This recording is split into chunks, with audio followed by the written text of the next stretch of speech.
Animal well एक ऐसी game है जो लफ्ज़ों के बगैर आपसे बात करती है।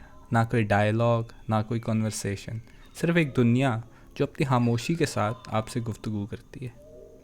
हर इन्वायरमेंट आपको सोचने और वंडर करने पे मजबूर करती है।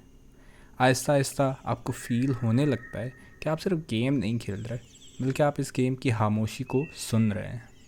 मेरे लिए ये उन चंद गेम में कंसिडर होती है जिनको मैं मास्टरपीस का टाइटल भी दे सकता हूँ। एनिमल वेल एक मेट्रोइडवेनिया है जिसमें एक्सप्लोरेशन, पजल्स और मिस्ट्री को मेन फोकस पॉइंट रखा गया है। बाकी मेट्रोइडवेनिया में आपको वही डबल जंप, डिफरेंट वेपन्स और डिफरेंट एबिलिटीज़ अनलॉक होती हैं। इस गेम में वो स्टैंडर्ड मेट्रोइडवेनिया वाली बिल्कुल भी कोई चीज़ नहीं है। इसमें आपके पास कोई वेपन और कुछ ऐसा नहीं होता जिससे आप किसी को मार रहे हो, except maybe fire crackers. इस गेम के विजुअल्स और एस्थेटिक्स ज़ाहिर तो पिक्सल आर्ट लगते हैं, पर इनको ऐसे तरीके से बनाया है कि सब कुछ बहुत स्मूथली फ़्लो करता है और उसमें काफ़ी फ्लूइडिटी पाई जाती है। और ये सब क्रेडिट जाता है उसके डेवलपर बिली बासो को, जिसने एज ए सिंगल एंटिटी इस गेम की art, music, sound design, programming और इवन कोडिंग के लिए इंजन भी खुद बनाया है। और सिंस ये एक ही बंदे ने इस पर काम किया है, वो सब चीज़ें जब मिलती हैं तो वो काफ़ी अच्छा और पता चलता है कि डेवलपर क्या पोर्ट्रे करना चाह रहा है। जब आप पहली दफ़ा एनिमल वेल स्टार्ट करते हो तो अक्सर लोगों को यही लगता है कि ये क्यूट इंडी मेट्रोइडवेनिया गेम है। आप एक छोटा सा ब्लॉब क्रीचर हो जो अपने ककून से निकलता है। आपको एक प्यारी सी वेल डिज़ाइंड दुनिया मिलती है एक्सप्लोर करने के लिए। आपका ऑब्जेक्टिव क्या है या किस लिए आप वहाँ हैं, इस चीज़ का आइडिया नहीं होता आपको। आपको रास्ते में डिफरेंट एनिमल्स मिलते हैं और आपको यही होता है कि ये तो बड़ी क्यूट कोजी सी गेम लग रही है। बट आहिस्ता आहिस्ता आपको अंदाज़ा होता है कि सब के पीछे कुछ अनसेटलिंग, कुछ सिनेस्टर और डरा देने वाली चीज़ें छुपी हुई हैं। आप शुरू में पानी या कहीं पे भी गिरते हो तो आपको डैमेज नहीं होता, और ये बात उस टाइम आपको वही क्यूट कोजी गेम वाली बात को ओवरफर्म करती है। लेकिन एक सर्टन पॉइंट के बाद स्क्रीन के कॉर्नर पे आपको अपनी हेल्थ नज़र आने लगती है। वो कुछ लोगों के लिए होता है कि ऐसा क्या होने वाला है कि सडनली मेरी हेल्थ बार आ गई है। इस गेम में भी आपको जितना कम स्पॉइल करूं उतना ज़्यादा बेहतर होगा, क्योंकि इस गेम के पजल्स और आइटम्स और उसकी एब्सर्डिटी को आप खुद ढूंढें तो वो ज़्यादा बेहतर होगा। कोशिश करूँगा आपको स्टार्टिंग में वही पार्ट दिखाऊं जो शुरू में होता है, ताकि कुछ चीज़ें जो है ना वो मे बी आपके लिए स्पॉइल हो जाएंगी, but most of the things would be at the beginning. Animal well की सराउंडिंग इन्वायरमेंट कोई डार्क बैरन वर्ल्ड नहीं है, बल्कि काफ़ी ज़्यादा अलाइव है। आपको एनिमल नज़र आते हैं गोइंग अबाउट देयर डे, जैसे सब एनिमल्स काफ़ी पीस और हारमोनी के साथ आपस में कोएग्जिस्ट कर रहे हैं। ये सब चीज़ें आपको ऑब्ज़र्व करके नज़र आती हैं, क्योंकि अगेन इस गेम में कोई कॉन्वर्सेशन नहीं होती या कोई हिंट्स जो आपको एक्सप्लेन करें इस सब वर्ल्ड के बारे में। ये सारी आपकी अपनी एक्सप्लोरेशन और डिस्कवरी पे होता है, और आप उस चीज़ को किस तरह इंटरप्रेट करते हैं ये आपकी स्टोरी को शेप देता है।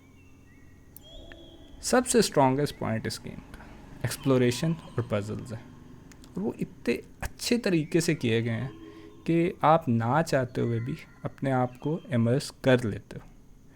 मैंने कभी किसी गेम में नहीं देखा कि उन्होंने डार्कनेस को ऐसे यूज़ किया हो कि वो प्लेयर्स को इंट्रीग करे और उन्हें क्यूरियस करे।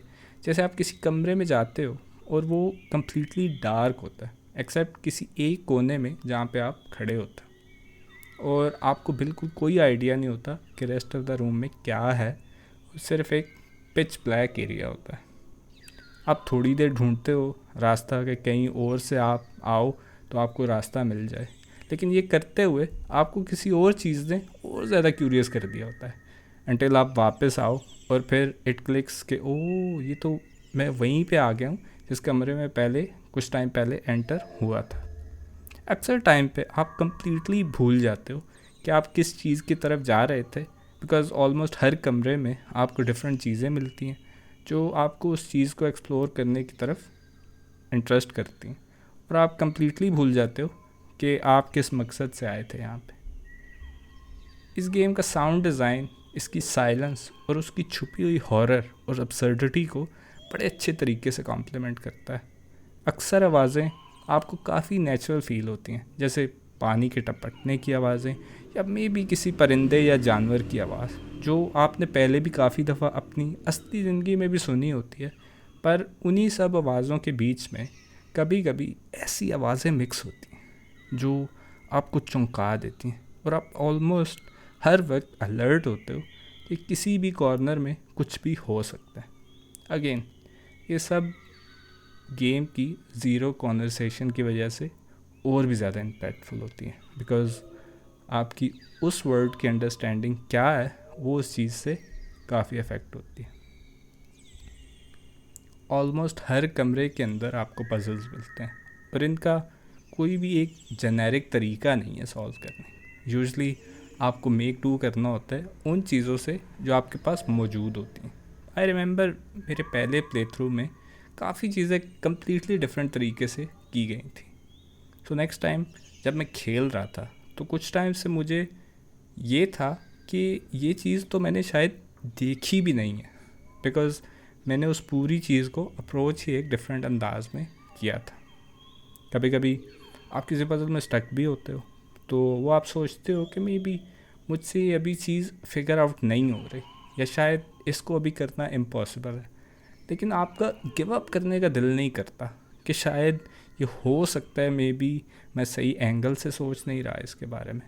और अक्सर गेम्स में कुछ सेट ऑफ चीज़ें होती हैं जो आप बस एक दफ़ा कर लेते हो, उनको सीख लेते हो, तो वो गेम के एंड तक भी वही रिपीटेड चीज़ें होती हैं जो कि आपकी इमर्जन भी ब्रेक कर देती हैं और उसे बोरिंग भी बना देती हैं। पर एनिमल वेल में ऐसा कुछ नहीं होता। हर एक पज़ल अपनी यूनिक अप्रोच और रिवॉर्ड्स के साथ आता है। उसकी कुछ चीज़ें इतनी कम्प्लेक्स हैं कि कुछ पज़ल्स को सॉल्व करने के लिए पूरी कम्युनिटी हफ्तों कोशिश करके कामयाब हुई है। और एक इंटरेस्टिंग चीज़ बताता हूँ आपको कि एक सर्टन एनिमल मिलता है आपको जो आपके डर से छुप जाता है। और मुझे था कि शायद मैंने कुछ चीज़ नहीं की हुई जिसकी वजह से ऐसे हो रहा है, तो सर्च करने में पता चला कि वो किसी एक एक्चुअल हॉलीडे से रिलेटेड है। और अगर आपके कैलेंडर पे वो डेट है तो उस दिन आप उससे इंटरेक्ट कर सकते हैं। इसी तरह की बेशुमार चीज़ें थीं जिनकी वजह से मुझे ये गेम और ज़्यादा पसंद आई थी। उम्मीद है कि आपका भी दिल चाह रहा होगा इस गेम को ट्राई करने का, और मैं डेफिनेटली रेकमेंड करूँगा कि आप ज़रूर इसको एक दफ़ा खेल के देखें, स्पेशली अगर आपको इस तरह की गेम्स और इन्वायरमेंट्स अच्छी लगती हैं। मेरे पास ये गेम ऑलमोस्ट 1 साल से पड़ी हुई थी, लेकिन मैंने कभी 1-2 मिनट से ज़्यादा नहीं खेली थी क्योंकि मेरे पास और काफ़ी गेम्स थी खेलने को, तो इसको ज़्यादा मैंने टाइम नहीं दिया। लेकिन जैसे ही मैंने प्रॉपरली खेलना शुरू की, मुझसे रहा ही नहीं जा रहा था और तकरीबन 1-2 दिन के अंदर मैंने ऑलमोस्ट सारी गेम कंप्लीट कर दी थी, एटलीस्ट मेरा फर्स्ट प्ले थ्रू। और उसको कंप्लीट करने में मुझे तकरीबन 7 से 8 घंटे लगे थे ओवरऑल। मैं इस गेम को हाईली रेकमेंड करूँगा, और अगर आप भी ये गेम खेल चुके हैं तो कमेंट्स में ज़रूर बताएं कि आपका एक्सपीरियंस कैसा था। और अगर वीडियो भी पसंद आई हो तो लाइक और सब्सक्राइब ज़रूर कीजिएगा। अभी कुछ दिन तक सिल्क सॉन्ग रिलीज़ होगी तो मे बी अपलोड स्केजुअल थोड़ा सा अफेक्ट हो, बट कोशिश रहेगी कि वीडियोस रेगुलरली अपलोड करूँ। तो इसी के साथ आपसे उम्मीद है अगली वीडियो पे मुलाकात होगी। Take care, good bye.